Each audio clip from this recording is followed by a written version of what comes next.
بھائیوں بہنوں، السلام علیکم۔ میں ہوں غوث سیوانی۔ تصوف اور امن و شانتی کے موضوع پر چند باتیں آپ کے سامنے رکھنا چاہتا ہوں۔ اس بارے میں زیادہ تفصیل کے لیے آپ میری کتابیں پڑھ سکتے ہیں جو بعض ویب سائٹس پر موجود ہیں۔ بھائیوں، صوفیزم دنیا کو امن و شانتی، عدم تشدد اور محبت و بھائی چارہ کا درس دیتا ہے۔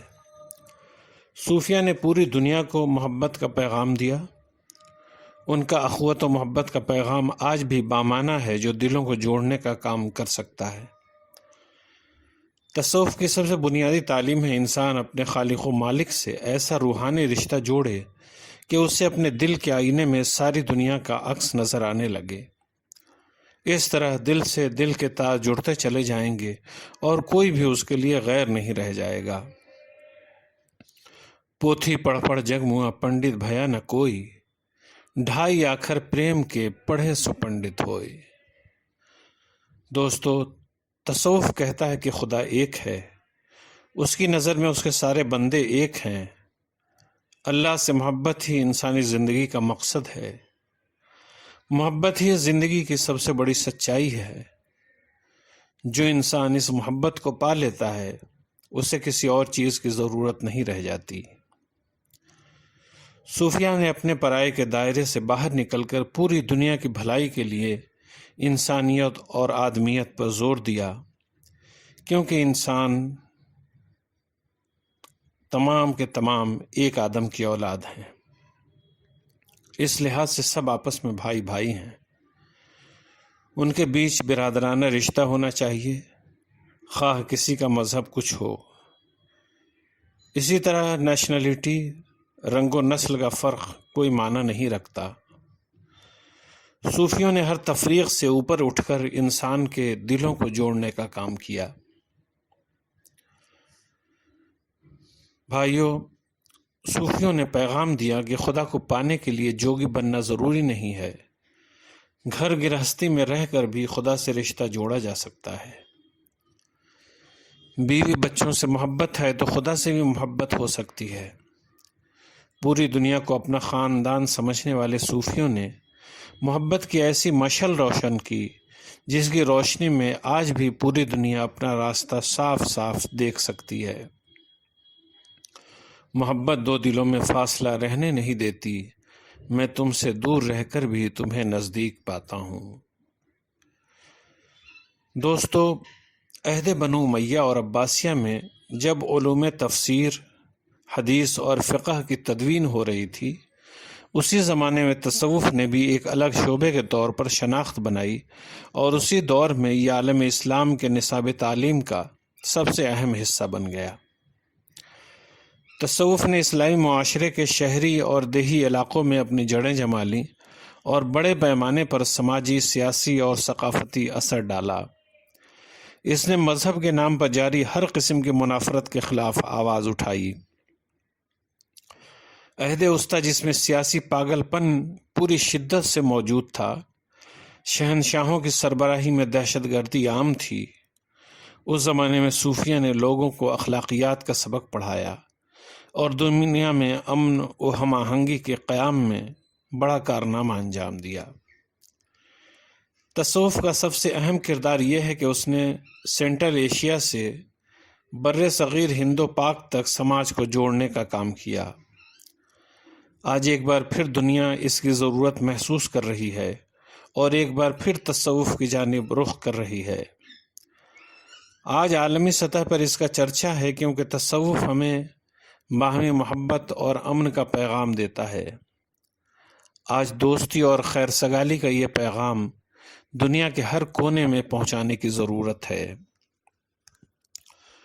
تصوف اسلام کے جمالیاتی چہرے کا نام ہے۔ یہ محض مذہب نہیں بلکہ روحانیت کی اعلیٰ کیفیت ہے۔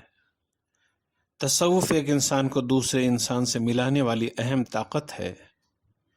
یہ کبھی نہ ختم ہونے والا ترانہ ہے جو پوری دنیا پر جادو کر سکتا ہے۔ اب جب کہ دنیا اسلامی تعلیمات کی روح یعنی تصوف کی جانب واپس لوٹنے کے لیے بے قرار ہے اور اس کے دامن میں امن و شانتی کا پیغام اور اپنے مسائل کا حل ڈھونڈ رہی ہے، تو ہماری بھی ذمہ داری بنتی ہے کہ کتابوں میں دفن صوفیوں کی تعلیمات کو عام کریں اور اسے دنیا تک پہنچائیں۔ آج دنیا کو بتانے کی ضرورت ہے کہ اسلام کا اصل چہرہ القاعدہ، ISI اور لشکر طیبہ جیسے تشدد پسند گروہ نہیں ہیں، بلکہ صوفیوں کی جماعت ہے۔ ہمارے آئیکن تخریب کار لوگ نہیں، بلکہ وہ امن پسند بزرگ ہیں جس کی زندگی یہ پیغام دیتے ہوئے گزری کہ ایک ایک جان کا قتل ایسا ہے گویا تمام انسانوں کو قتل کر دینا۔ یقین جانیے جس دن دنیا نے ان پیغاموں سے آگہی حاصل کر لی، اسی دن اس دنیا سے دہشت گردی کا خاتمہ ہو جائے گا اور امن کا قیام بھی ممکن ہو سکے گا۔ دہشت گردی کا حل صوفیوں کی تعلیمات میں ہے۔ اس پر عمل کیے بغیر دہشت گردی کو ختم نہیں کیا جا سکتا۔ صوفیہ نے امن اور بھائی چارے کا پیغام دیا۔ آج کچھ قوتیں نوجوانوں کو بہلا پھسلا کر تشدد کے راستے پر لے جانا چاہتی ہیں۔ اگر آنے والی نسل کو تشدد اور دہشت گردی سے روکنا ہے تو انہیں صوفیہ کی تعلیمات سے قریب کرنا ہوگا۔ داتا گنج بخش رحمۃ اللہ علیہ کی تعلیمات سے دنیا کو روبرو کرانا ہوگا۔ خواجہ معین الدین چشتی کے پیغام کو دنیا کے کونے کونے تک پہنچانا ہوگا۔ حضرت نظام الدین اولیاء کے امن کے سبق سے لوگوں کو آشنا کرنا ہوگا۔ شکتی بھی شانتی بھی بھکتوں کے گیت میں ہے، دھرتی کے باسیوں کی مکتی پریت میں ہے۔ دوستو، انسانی سماج اور جنگل راج میں یہ واضح فرق ہے کہ انسانی سماج کا ایک دستور ہوتا ہے، جبکہ جنگل میں کوئی قانون نہیں چلتا۔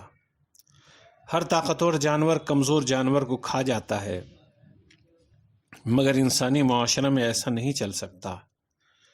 انسان کو بقائے باہم کے دستور پر چلنا پڑتا ہے۔ جیو اور جینے دو کے مطابق زندگی گزارنی پڑتی ہے۔ یہ حق پورے مہذب سماج کا ہے۔ اس کے بغیر کوئی انسانی معاشرہ وجود میں نہیں آ سکتا۔ بقائے باہم کا اصول اقوام متحدہ کے تسلیم شدہ حقوق کا حصہ بھی ہے۔ ویسے بھی اگر انسان خون انسانی کا احترام کرنا بند کر دے تو یہ دنیا باقی نہیں بچے گی اور سب کچھ تہس نہس ہو جائے گا۔ بقائے باہم کے اصول کو توڑنا ہی بنیادی طور پر دہشت گردی ہے۔ یہ جرم کوئی ایک انسان کرے، پوری جماعت کرے یا کوئی ملک کرے، بہرحال غلط ہے۔ جو انسان ایسی حرکت کا ارتکاب کرتا ہے وہی دہشت گرد ہے اور وہ اس سماج میں رہنے کے لائق نہیں۔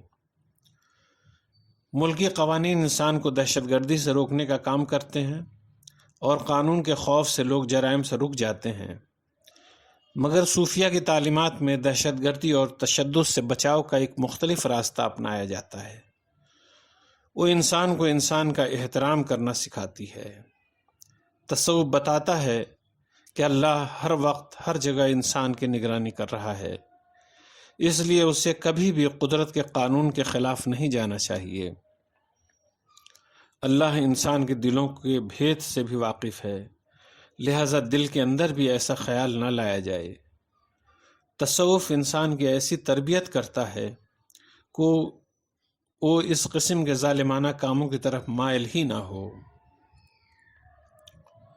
یہاں آدمی کی سوچ کو مثبت بنایا جاتا ہے۔ حضرت نظام الدین اولیاء رحمۃ اللہ تعالی علیہ کا ایک مشہور واقعہ ہے کہ کسی شخص نے آپ سے پوچھا کہ فلاں شخص میرے ساتھ بدسلوکی کرتا ہے، کیا میں بھی اس کے ساتھ ویسا ہی سلوک کروں؟ تو آپ نے فرمایا ہرگز نہیں۔ اگر کوئی تمہارے راستے میں کانٹے بچھائے اور تم بھی اس کے راستے میں کانٹے بچھاؤ تو یہ دنیا کانٹوں سے بھر جائے گی۔ کانٹوں کا جواب کانٹے ہرگز نہیں ہو سکتے۔ صوفیہ کرام کی یہی تعلیمات انسان کے اندر مثبت اسپرٹ پیدا کرتی ہیں اور اسے ظلم و تشدد سے روکتی ہیں۔ اگر دہشت گردی کو ختم کرنا ہے تو دنیا کو اسی سوچ کی جانب آنا پڑے گا۔ اسی تعلیم و تربیت کی ضرورت آج جس قدر ان جماعت کے لوگوں کو ہے جو حکومتوں کے خلاف مسلح ہو کر کھڑے ہوئے ہیں اس سے زیادہ ان حکمرانوں کو ہے جن کے غیر منصفانہ اقدام نے تشدد اور دہشت گردی کو جنم دیا ہے۔ بھائیو، بر صغیر ہند و پاک میں چشتی سلسلہ کے بزرگوں کی تعلیمات کا زیادہ اثر رہا، کیونکہ یہاں خواجہ معین الدین چشتی رحمۃ اللہ علیہ نے اس سلسلے کو رائج کیا اور ان کے بعد ملک بھر میں اس سلسلے کو فروغ حاصل ہوا۔ خواجہ صاحب نے اپنے پیر و مرشد خواجہ عثمان ہارونی علیہ الرحمہ کا قول اپنی کتاب انیس الارواح کے 10ویں مجلس میں بیان کیا ہے، جو اس طرح ہے: جب کوئی پیاسے کو پانی پلاتا ہے اس وقت اس کے تمام گناہ بخش دیے جاتے ہیں، وہ ایسا ہوتا ہے جیسے ابھی ماں کے پیٹ سے پیدا ہوا ہو۔ اگر وہ مر جائے تو اس کا شمار شہداء میں ہوگا۔ پھر فرمایا، جو شخص بھوکے کو کھانا کھلائے اللہ اس کی 1000 ضرورتوں کو پورا کرتا ہے اور جہنم کی آگ سے اسے آزاد کرتا ہے اور جنت میں اس کے لیے محل مخصوص کرتا ہے۔ قابل غور پہلو یہ ہے کہ جن صوفیہ کی نظر میں پیاسے کو پانی پلانا، بھوکے کو کھانا کھلانا، پریشان حال شخص کی پریشانی دور کرنا اللہ کی رضامندی کا ذریعہ ہے، وہ کسی کو اس بات کی اجازت کیسے دے سکتے ہیں کہ وہ کسی پر ظلم و تشدد کرے یا دہشت گردی میں ملوث ہو؟ علاج اپنا کراتے پھر رہے ہو جانے کس کس سے، محبت کیوں نہیں کرتے؟ محبت کر کے دیکھو نا۔ خدا حافظ۔